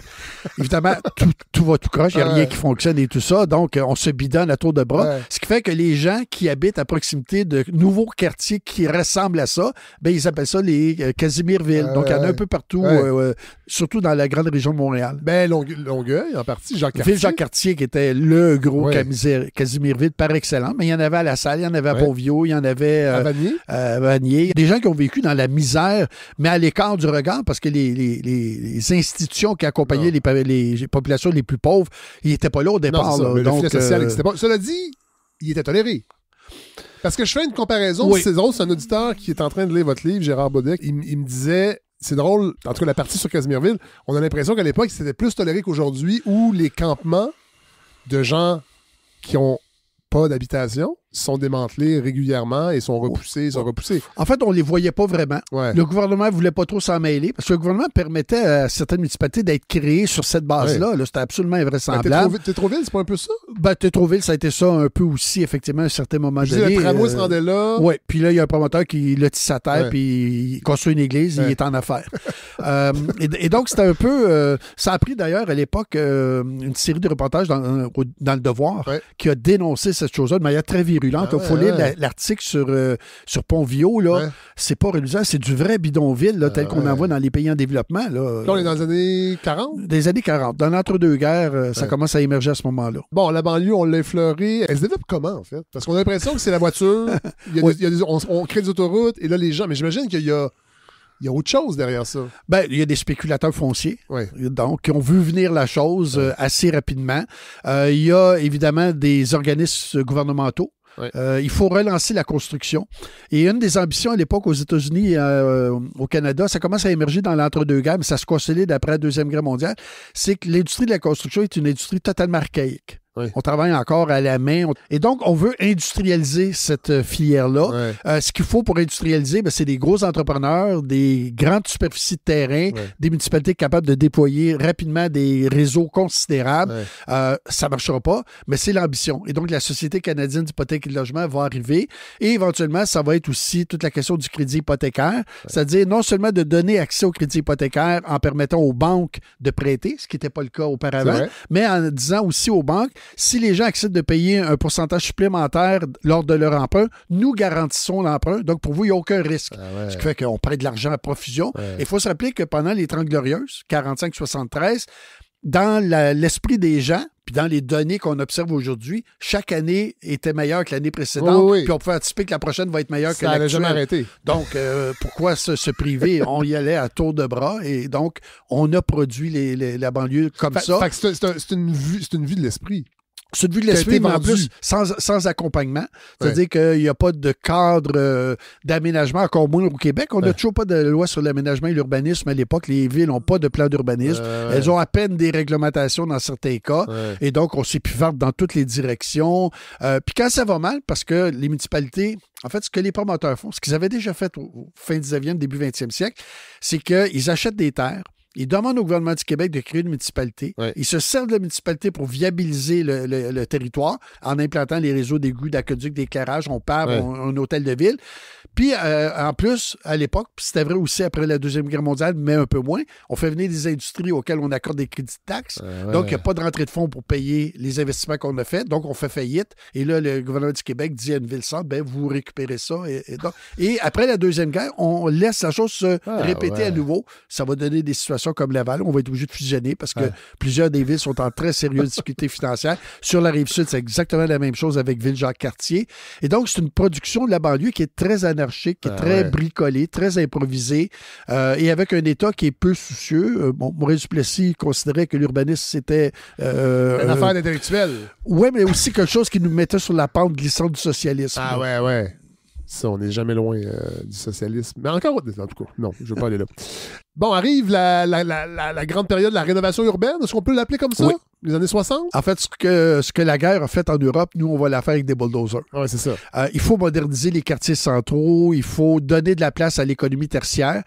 Donc, les centralités urbaines ont besoin d'espace. Il faut construire des nouvelles tours à bureaux. Il faut construire des nouveaux équipements. Il faut desservir tout ça par des autoroutes parce que les gens habitent de plus en plus loin, mais continuent à travailler au centre. Donc, il faut interconnecter tout ça. Ce qui fait qu'il faut balayer une bonne partie de la ville existante pour être capable de faire ces grands chantiers-là. Au surplus, il y a de la taudification. Oui. Donc, on veut se débarrasser des taudis. On veut remplacer ces quartiers-là par autre chose. Oui. Les habitations Jeanne-Mance, c'est l'exemple le plus achevé à Montréal. Qui aurait pu pas avoir lieu. Qui aurait pu ne pas avoir lieu parce que Jean Drapeau ne voulait rien savoir du logement au centre-ville, notamment. Ça a été construit entre 2 mandats. Oui, c'est le gouvernement du Québec. C'est Sarto-Fournier qui était le maire. C'est Sarto-Fournier qui était supporté par Duplessis. Apparemment, son seul véritable fait d'armes, c'est d'avoir réussi à déposer la candidature de Montréal pour l'Expo. Ah ouais, c'est ça. Et donc, la rénovation urbaine va être assez catastrophique. On déplace des milliers de gens. Et aux États-Unis, ça se fait dans le cadre d'un grand chantier autoroutier qu'on va calquer ici, mais avec un peu moins d'envergure, parce qu'aux États-Unis, après la Deuxième Guerre mondiale, d'abord, il faut mettre en perspective. Eisenhower avait participé à un exercice aux États-Unis de déplacement des armées de l'Est en l'Ouest ou le contraire, et il avait réalisé que le réseau routier aux États-Unis était absolument épouvantable. Là, c'est la guerre froide qui commence. Non, c'est bien avant la guerre froide, avant la Deuxième Guerre mondiale. OK. À la fin de la Deuxième Guerre mondiale, il entre en Allemagne et là, il découvre le réseau autoroutier des Allemands. Ouais. Et là, il comprend à quel point ça a joué un rôle dans le déploiement des effectifs et tout ça. Et donc, quand il revient aux États-Unis, il est très sensible à la vulnérabilité, notamment des missiles états-uniens, des bases, etc., qui ne bougent pas. Et donc, ce qu'on veut, c'est développer un réseau d'autoroutier qui va permettre de déployer les missiles en les déplaçant. Et d'ailleurs, dans le nom de la loi, le mot défense apparaît. Donc, c'est pas juste un réseau autoroutier banal. Et l'autre composante, c'est que devant la menace nucléaire, il faut sortir les gens des villes et il faut créer des espaces tampons entre les différents quartiers, advenant qu'il y en a un qui brûle pour éviter l'autre. Donc, on passe des autoroutes partout dans les quartiers centraux en direction des centres-villes. Le réseau autoroutier est né de la peur. En partie. C'est-à-dire que la peur a peut-être accéléré le chantier de construction. Puis on va le vivre ici avec beaucoup de construction d'autoroutes dans ces années-là. On va perdre beaucoup de choses, entre autres l'accès aux berges. On perd l'accès aux berges. On perd des villages. Le village de Longue-Pointe va être complètement détruit. La Prairie perd l'accès au bassin de la Prairie. Longueuil perd l'accès. Gauche Village va disparaître au profit de l'autostade qui a été construit dans le cadre de l'Expo. Qui est un des pires stades au monde, il paraît. Moi, je suis jamais allé voir un match des Alouettes, mais il paraît que ça n'avait pas de bon sens. Ben, peut-être, je me rappelle pas. Il ventait, il faisait froid. Ça, effectivement. On était dans une zone... Le stade était cheap. Je pense que c'était des gradins en métal. Un peu au milieu de nulle part. Non, c'était en béton. C'était en béton. Les éléments ont été distribués ailleurs. Il y a plein de villes dans la région de Montréal qui ont des morceaux de l'autostade. Par exemple, au Saut-Récollet, on avait prévu passer l'accès au pont Papineau à la hauteur du boulevard Gouin. Donc, on aurait eu un beau 8 voies d'autoroute le long de l'église de la Visitation. Ça aurait été absolument charmant. Donc, ça a été catastrophique. À Montréal même, pour construire les autoroutes, pour faire de la rénovation urbaine, pour démolir en anticipant la transformation du centre-ville, on a démoli 27 100 logements. C'est l'équivalent de la ville de Saint-Hyacinthe. C'est fou. On a rasé Saint-Hyacinthe au cœur de Montréal. Je suis natif de Saint-Hyacinthe, alors ça me fait mal. Et là, on parlait tantôt des années 30, les gratte-ciels aux États-Unis. Beaucoup de bureaux américains vont être derrière la construction de certains gratte-ciels emblématiques dans les années 60 à Montréal. Oui. Il y a un rapport très étroit entre les gens de Montréal et les gens aux États-Unis, notamment de New York. Il faut rappeler... Est-ce que c'est parce qu'on n'avait pas l'expertise ou c'est une... Non, j'aurais pas une coquetterie. Non, je pense. Il y a beaucoup d'auteurs qui ont dit que les liaisons les plus déterminantes en Amérique du Nord, c'est pas Est-Ouest, c'est Nord-Sud. Et donc, nous, on participe de ce grand corridor de l'Est nord-américain. Et donc, il y avait des affinités très fortes avec New York. La place Ville-Marie est construite par un promoteur de New York et décidée par un bureau de New York, le bureau de Young Mappy. La place des Arts. La place des Arts va être revue conceptuellement par un des principaux acteurs du Lincoln Center à New York à l'époque. Raymond Lowery? Oui, qui est un grand designer industriel. Qui a fait moi, j'aime beaucoup les voitures anciennes. Une des plus belles voitures. C'est vraiment un grand nom. Qui est une voiture aujourd'hui qui a l'air actuelle. Ah non, quand j'ai lu ça, j'étais très étonné que c'était derrière la place des Arts. Il est derrière le concept. Encore aujourd'hui, c'est le complexe culturel le plus éclaté au Canada en termes de nombre de salles, de type d'équipement et tout ça. Miss Van der Rohe va être associé, le grand architecte du Bas qui travaillait à New York, va être associé à la construction de 3 tours résidentielles à l'île des Sœurs, d'une station-service de Westmont Square également. Félix Lambert, il ne faut pas oublier non plus Félix Lambert. Je ne pense pas que j'en parle dans le livre. Mais Félix Lambert est responsable de l'attribution du contrat de l'édifice Seagram à New York à Miss Vandero parce qu'elle était allée voir son père qui aurait travaillé avec des architectes un peu plus traditionnels et elle l'avait engueulé apparemment pour dire non, je vais trouver quelqu'un d'autre. Et c'est comme ça. Elle a ensuite étudié avec Miss Vandero et elle est responsable de la conception du centre Saïdi Brafman dans le centre-ouest de Montréal, qui est une architecture typiquement Miss Vandero. Là. Donc, on voit des liens assez marqués entre la grande région de New York, en fait, et la grande région de Montréal. Et ce qui est assez fascinant, c'est qu'à l'époque où les Écossais prennent le contrôle de l'économie montréalaise après la conquête, ils ont l'intention de détrôner New York comme principale métropole nord-américaine. Et les gens des deux endroits ont compris une chose. Le premier des deux qui arrive au Grand Lac par les réseaux des canaux gagne la bataille. Et c'était à tel point qu'à l'époque de Jean Talon, il y a des gens qui avaient dit à la France, vous devriez acheter ou conquérir le site de New York parce qu'on va l'avoir dans les pattes longtemps. Donc, il y avait une espèce de conscience de la macro-géographie qui a joué beaucoup sur l'émulation entre Montréal et New York. Wow! On n'a pas parlé, mais vous en parlez avec le barrage à Beauharnois. Oui, la voie maritime du Saint-Laurent. Et Chicago, qui veut aussi détrôner New York et passer par la Louisiane, ça ne marche pas. Et finalement, ils vont essayer par Montréal et ça va finir par réussir. Et d'ailleurs, la ville sur la Côte-Nord, il y a une ville qui est créée par le propriétaire du grand journal de Chicago. Bécomo. Oui, c'est M. McCormick, je crois. Voilà. Tout est dans tout. Oui. Bon, les années 60, c'est la grande rénovation urbaine. C'est aussi l'apparition, peut-être mieux organisée, de la contestation, organisation citoyenne, pour justement conserver des quartiers qu'on veut détruire. Parce que je pense que ça semble clair dans votre livre. Les gens voient pas la destruction d'un mauvais œil. Là, on est dans le progrès, on est dans la prospérité. Tout ça ne s'arrêtera jamais. Puis c'est une bonne chose. Et il y a des gens qui trouvent que non. Oui, mais pour une partie de la société, c'est une très bonne chose. Pour les gens d'affaires, on s'entend. Oui. Pour les promoteurs immobiliers, on s'entend. Oui. Pour les gens qui ont quitté les quartiers centraux, qui sont allés s'installer en banlieue, c'est une très bonne chose. Pour les gens qui sont campés sur place et qui n'ont pas les moyens d'en sortir, qui vivent dans des taudis et pour qui la situation ne s'améliore pas, c'est pas nécessairement des bonnes choses. Et d'avoir le quartier détruit autour de soi, c'est pas réjouissant. On va tirer parti de l'expérience, notamment états-unienne, parce que déjà aux États-Unis, la contestation urbaine est un peu plus en selle. Donc, il y a des gens, par exemple, du sud-ouest de Montréal, qui vont travailler avec des vis-à-vis de certaines villes des États-Unis.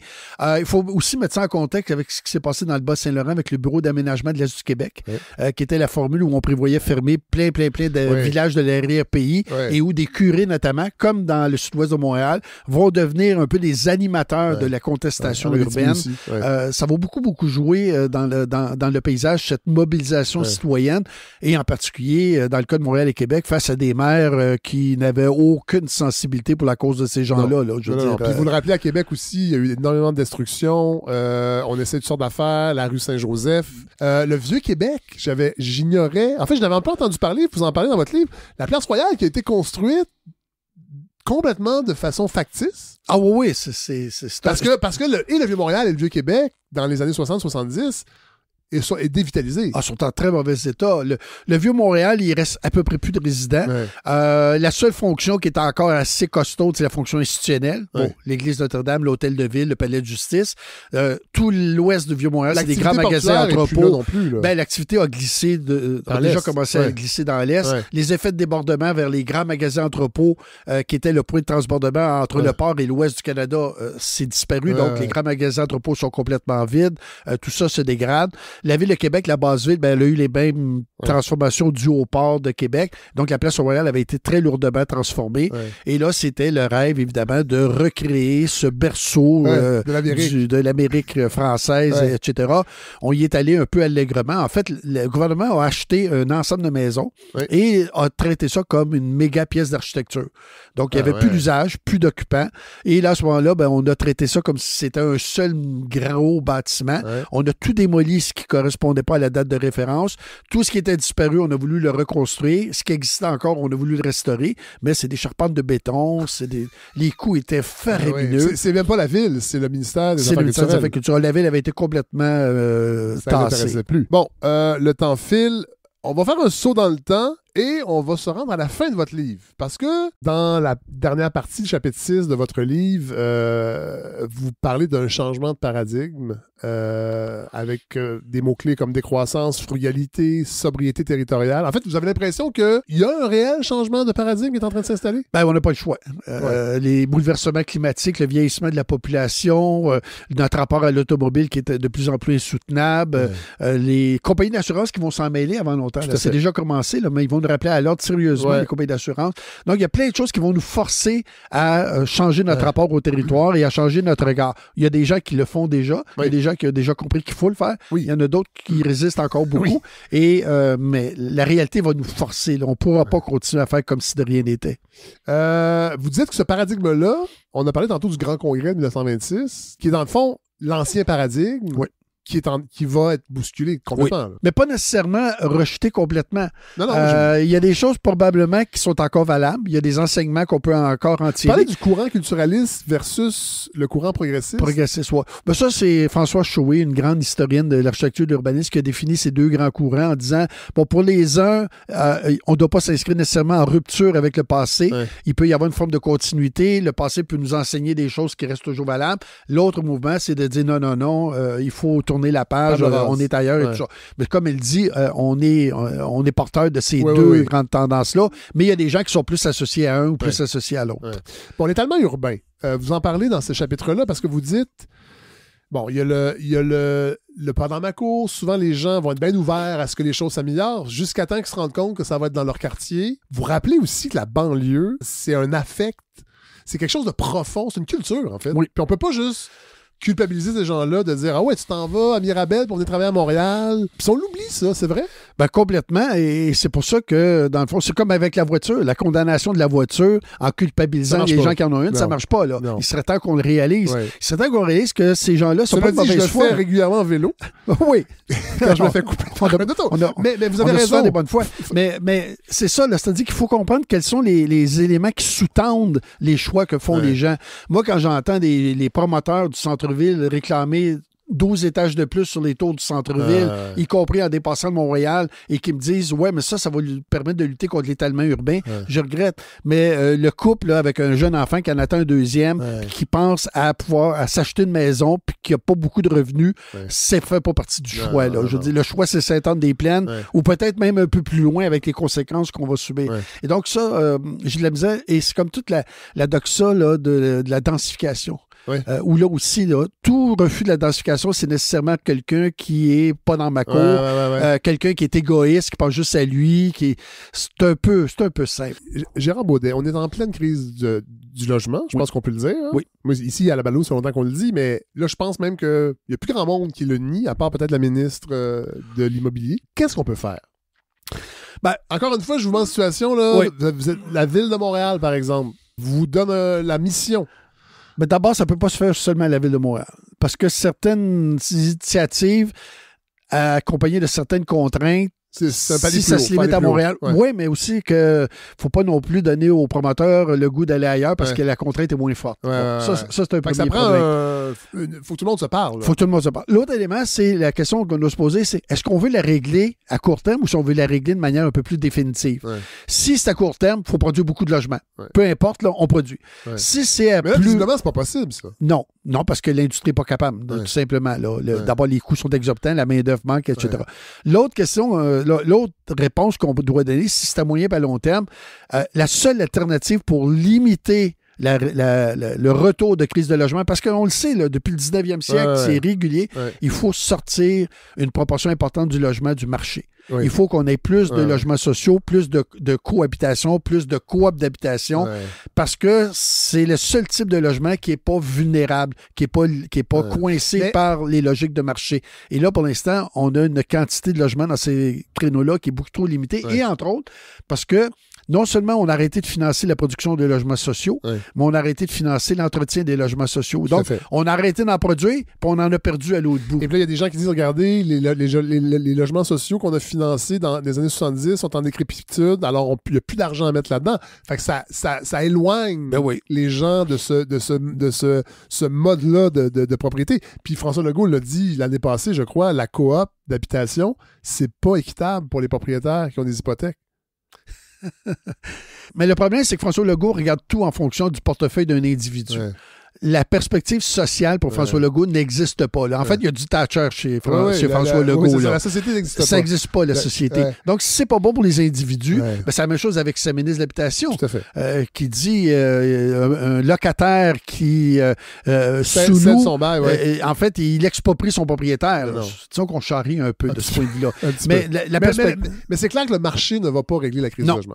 Le marché ne sera jamais là pour résoudre les problèmes des gens les plus démunis, les gens les moins favorisés. Le marché est là pour faire de l'argent, point à la ligne. L'autre élément dont il faut aussi se préoccuper, c'est ce qui est en train de se passer, notamment dans certains projets immobiliers, entre autres à Griffintown, c'est la multiplication de projets immobiliers sur des territoires qui sont essentiellement des accumulations de projets immobiliers et où la dimension urbanistique est en train de disparaître. Ouais. Et où notamment Griffintown, c'est vraiment un mauvais exemple. C'est un très mauvais exemple. Et notamment... Pourquoi c'est un si mauvais exemple? Ben parce que la Ville n'a rien fait. La Ville était trop attentive. La Ville a laissé les promoteurs approprier les terrains. La Ville a ouvert le jeu sur les densités, sur les hauteurs, sans se préoccuper des conséquences. On n'a pas bien évalué le fait qu'il fallait élargir certaines rues, qu'il fallait peut-être prévoir des parcs, qu'il fallait peut-être prévoir des terrains pour les écoles.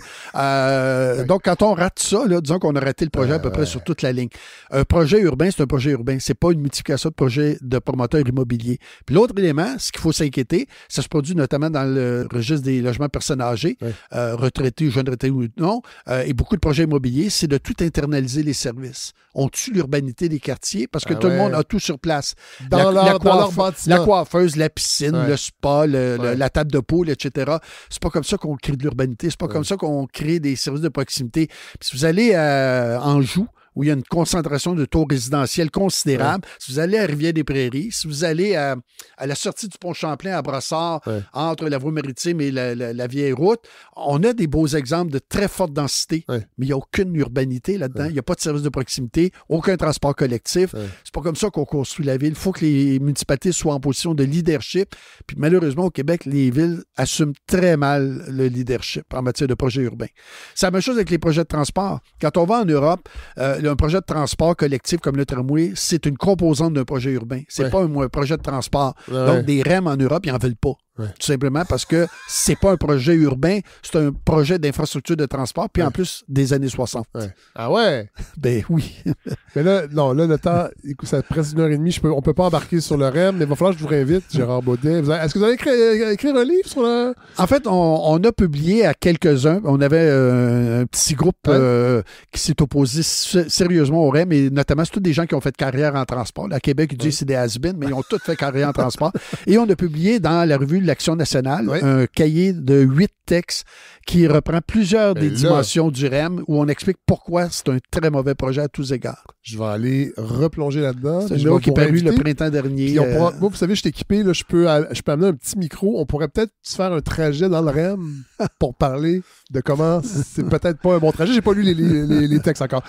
Gérard Baudet, merci de votre générosité. On lit bien sûr Un Québec urbain en mutation. C'est aux éditions Multimonde, disponible dans toutes les bonnes librairies indépendantes. Hey, merci beaucoup. Merci. Au revoir.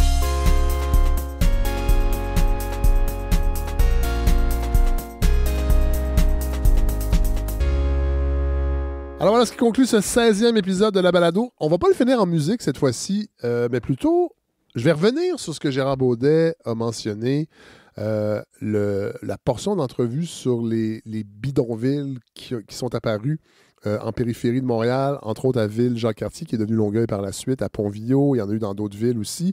Et il mentionnait l'émission de radio d'Ovilla-Légaré, Casimirville. En fait, pour être plus précis, l'émission s'appelait Nazaire et Barnabé. C'est une émission qui a été diffusée. Bon, évidemment, Ovilla-Légaré, moi, je me rappelle quand j'étais tout petit, sur certains vinyles du temps des fêtes, on pouvait entendre Ovilla-Légaré chanter. C'est un folkloriste, c'est un comédien, c'est un humoriste, on pourrait dire plus un fantaisiste, parce que le terme humoriste n'était pas utilisé à son époque. Vraiment un personnage plus grand que nature que je crois, à la fin toute fin de sa vie, a joué, entre autres, dans des épisodes de Terre humaine, le grand succès de la fin des années 70, début 80 à Radio-Canada, qui se passait dans un milieu rural. Si ma mémoire est bonne, il joue, je crois, un des patriarches de la famille qu'on n'a pas vu depuis longtemps, qui vient à un moment donné. Si ma mémoire est bonne. Donc, Ovilla-Légaré, né en 1901, Et l'émission Nazaire et Barnabé a été un grand succès. Diffusé du 9 janvier 1939 au 30 mai 1958. J'ai tiré ça du livre Le comique et l'humour à la radio québécoise de Pierre Pagé. Aperçu historique et texte choisi 1930-1970. J'avais trouvé ça dans une brocante. Grosse brique, vraiment passionnante, de beaucoup de textes humoristiques de la radio. Et pas seulement de Radio-Canada, mais entre autres de CKAC, qui était une radio qui avait énormément de succès aussi. La première radio en Amérique du Nord, je crois, CKAC, si ma mémoire est bonne, sur le toit de l'édifice de la presse. Et donc, cette émission-là, qui durait 15 minutes et qui était des personnages qu'interprétaient Ovila Légaré et Georges Bouvier.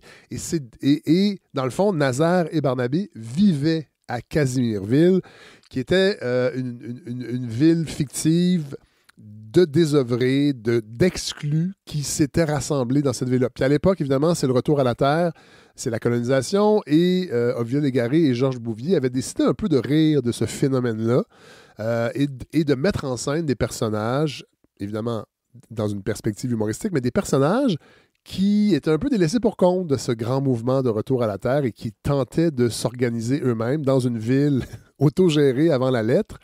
Et c'est de ce type de ville-là que parle Gérard Baudet dans son livre. Et c'est pour ça qu'après l'entrevue, je disais, je vais essayer d'aller trouver des extraits. Et j'en ai trouvé un. Sur le site qui s'appelle Transcription québécoise. C'est un site sur YouTube, en fait, c'est une page YouTube destinée à numériser des transcriptions d'émissions de radio. Je sais que Sébastien Desrosiers fait ça aussi. Je me demande si c'est pas lui, en fait, mais sur la page Facebook de Transcription québécoise, c'est pas mentionné qui l'anime, cette page-là. Et il y a un extrait, donc, de Nazaire et Barnabé, diffusé le 18 avril 1947. On va bien entendre le travail de Ovila Légaré et Georges Bouvier. Et vous allez voir, au début, il y a 2 publicités. C'est quand même drôle là, de se remettre dans cette ambiance-là radiophonique des publicités. Ça semble être enregistré devant le public. Là. Je pense pas que c'est du trucage sonore parce qu'on entend des gens rire. Ça sonne pas très bien parce que c'est des acétates, je crois, ou en tout cas des vieilles bobines. Le transfert, là, vous allez voir, mais quand même, c'est vraiment sur le plan, je pourrais dire, anthropologique de la radio québécoise. Vraiment, vraiment intéressant de se plonger là-dedans. Alors, c'est ce que je vous offre cette semaine pour terminer l'émission, cet extrait de Nazaire et Barnabé. Bonne semaine tout le monde. Oui, tous les seuls savons au monde fabriqués spécialement pour enrayer la BO présentent Nazaire et Barnabé.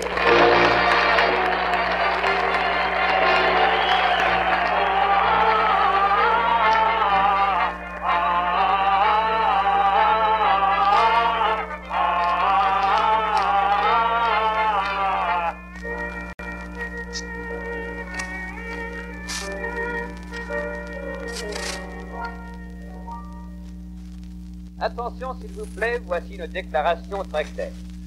Si vous ne faites pas disparaître de votre personne l'odeur de la transpiration, vous êtes susceptible de blesser ceux qui vous entourent. La transpiration peut devenir blessante, parce que c'est là un fait reconnu. Un savon a été conçu pour supprimer cette odeur, et aussi pour vous protéger contre ses effets néfastes. Ce savon, c'est le Lifebuoy. Le savon Lifebuoy contient un ingrédient spécial purifiant qui enraie la blessante odeur de transpiration ou BO. Il n'y a pas d'autre savon sur le marché qui contienne cet ingrédient exclusif. Le Lifebuoy est le seul savon fabriqué spécialement pour faire disparaître la BO d'une façon à la fois efficace, intégrale et durable. Laissez-moi encore une fois vous répéter ce que je vous disais il y a un instant. Si vous ne faites pas disparaître de votre personne l'odeur de la transpiration, vous êtes susceptible de blesser ceux qui vous entourent. En conséquence, prenez la bonne habitude de l'usage quotidien du savon Lifebuoy.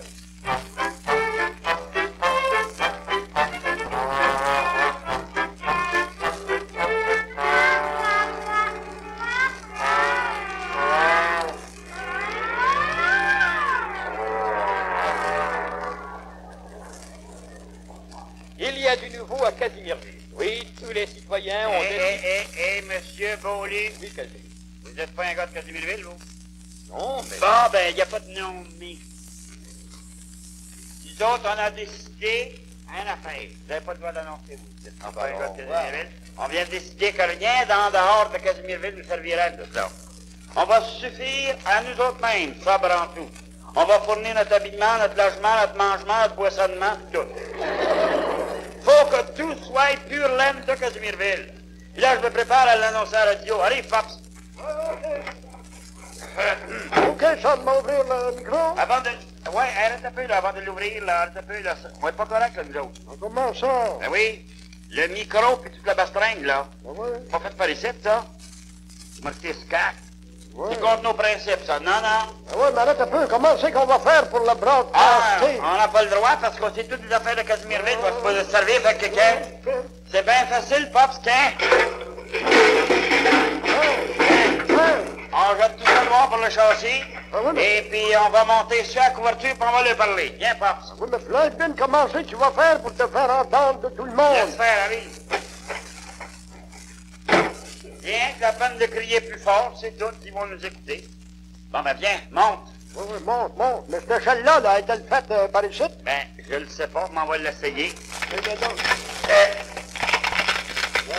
Ouais, elle est faite par ici, certain. Bonne échelle. Bon, ben monte. Ah ouais, je te suis. Attends. Hey. Hey, tu ma chemise déchire, là, ben non, c'est Non, les non. barreaux, là. C'est les barreaux. Ah. Ben... Bon, ben, nous voilà rendus.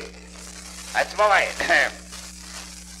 Poste de CH Aligné, Casimirville. C'est votre annonceur favori qui vous parle.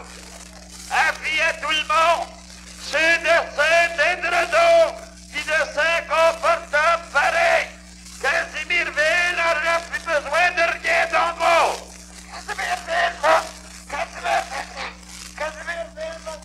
Ouais, mais... Qu'est-ce qu'il y a, là, Sam? Hein? Ça, là, j'ai une lampe de brûler.